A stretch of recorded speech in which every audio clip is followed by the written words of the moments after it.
What is up, dudes and lady dudes? Welcome back to Just Nuts, guys. Today I've got a little video for you. Finally some news. We haven't gotten anything like legit news wise other than like Yu-Gi-Oh! 7s in a minute. So I'm actually happy to see some news here. It's gets me excited, gets me rowdy. But yeah, apparently this is specifically for the EU as of now. We'll see what happens as far as the US getting officially confirmed for this stuff. But yeah, if this is mainly for for Europe, that side of the TCG. So we've got some artwork here. We have some Lost Art promotions, which is very, very cool. I know some people love this stuff. This is mainly collector stuff as well as like some casual stuff. But still, I think it's really cool, and I think it is something that like a lot of people will get excited about. And look at this cover card, man. They're throwing in this beautiful art of Dark Magician Girl. I always liked Dark Magician Girl growing up, but I'm not really a big Dark Magician player fan. Like I don't really enjoy the style of the deck that much, but I'm not even gonna lie, she is definitely one of best girls. I know a lot of people believe that, but yeah.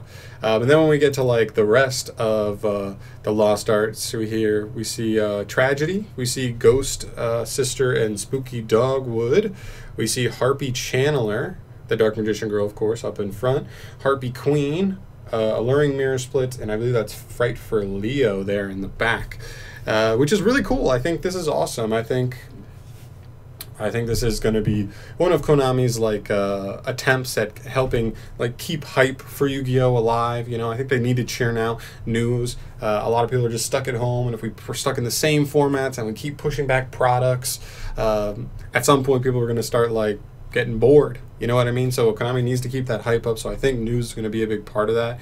And so this is one of those things where they release this information, they get a good amount of people, especially like mainly the collector side of Yu-Gi-Oh! Get really excited about these new releases, and then it helps people get excited for when the game does kind of open back up fully once everything with the state of the world and everything is back on track.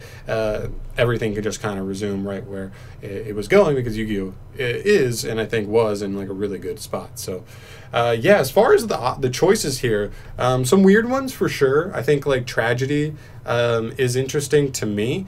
If you see the artwork of it now, it's like a woman in like a dark alley being followed by a man, and like there are definitely some questionable things there. Like I almost think like the guillotine is like less risque than the artwork we have in the TCG as of now, because there's some creepiness going on there.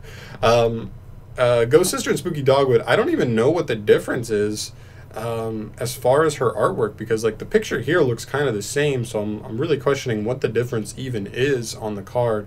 Might be a minute difference, I don't know. I've never seen it. Then for like the Harpy cards, like Channeler and Queen and Alluring Mirror Split, we all know what this whole deal is. The whole deal is that the OCG has gotten to enjoy a lot more Harpy nudity than the TCG has. Now listen. I'm okay with the slightly, keep in mind it's very slight, less scandalous TCG version. But if I had to choose, I mean, if you're going to play sexy Harpy ladies, like, you might as well play the sexiest Harpy ladies. You know what I'm saying? The one thing I would say here is that Alluring Mirror Split is probably not the third choice I would pick. I think Queen and Chandler are great, and I think probably Perfumer should have been the third one. Just because like Perfumer's the other like expensive one, so like it could be something as like as far as like a nice little reprint for Perfumer, because she's like pretty expensive. As well as just like Alluring Mirror Split's like maybe a one of in the deck, but Perfumer's like your Stratos, like literally like Harpy Stratos essentially. So I definitely would have put her in there, but I'm not going to bash them too much, because I think these two are good, and I think just eventually they're probably planning on, if they're going to put these three, then maybe later on down the line we're going to see more the rest of the Harpy stuff. Because what's the point of releasing like these, but then never releasing like the other classic Harpy monsters that could be a little more scandalous? So there's that. And then Fright for Leo, that's another interesting one. I know some of the Fright for cards can get a little bit gory in their artwork, so I'm sure it has something to do with that as far as the difference goes. Which I think it's cool, especially with like Master Rule 5, and we've got like Fright for and Fluffle support coming up in what is it, Rise of the Duelists. So you know, I think it's all right on cue, you know, all coming all at once. I think people will be excited for that. And then Dark Magician Girl is just classic. This is the one that opens it up. This is the big headliner card that they wanted to throw in there to be like the best choice there. To just get everybody's attention. I think it's a great one. I've seen this artwork of Dark Magician Girl before, back when I was like not even privy to like, as far as like what stuff was actually real, what stuff was in the OCG, what we have, all the differences there. And then when I find out, I was like, oh, that's such a shame, man. That's like probably my favorite artwork of Dark Magician Girl. I might have to think about it, but it's up there. I think it might be the best one. Which is just great, and I think a lot of people will agree on that. She's showing that leg, man. She's showing the thigh. What do you want? What else do you want? I don't know. But yeah, that's it. I think it's cool news. I think it's nice. Hopefully we get you know, some reveals for some of the sets coming up. Keep in mind this is 7 of the 12 new cards also. Didn't say that, but we do have 5 more coming, so I'll definitely keep you guys up to date on whenever we get that stuff revealed. But yeah, I think they're cool. I don't know if I'll myself be particularly picking up any of them because I don't really play any of these decks. Like I have Harpy stuff. I think they're cool. I've taken them before to like locals. Actually got a top 4 at like a 20-man locals with Harpies. The only time I took them. So fuck with me. And I guess that's it.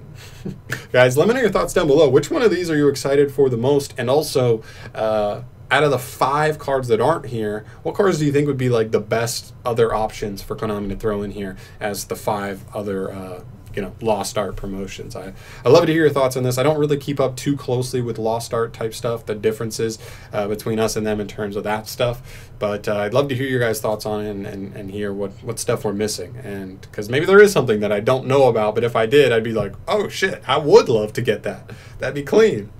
So yeah, thank you so much for watching, guys. As always, if you want to see more Yu-Gi-Oh! News videos from me, stay up to date on that stuff, subscribe to the channel, and I will see you guys in the next video. Peace.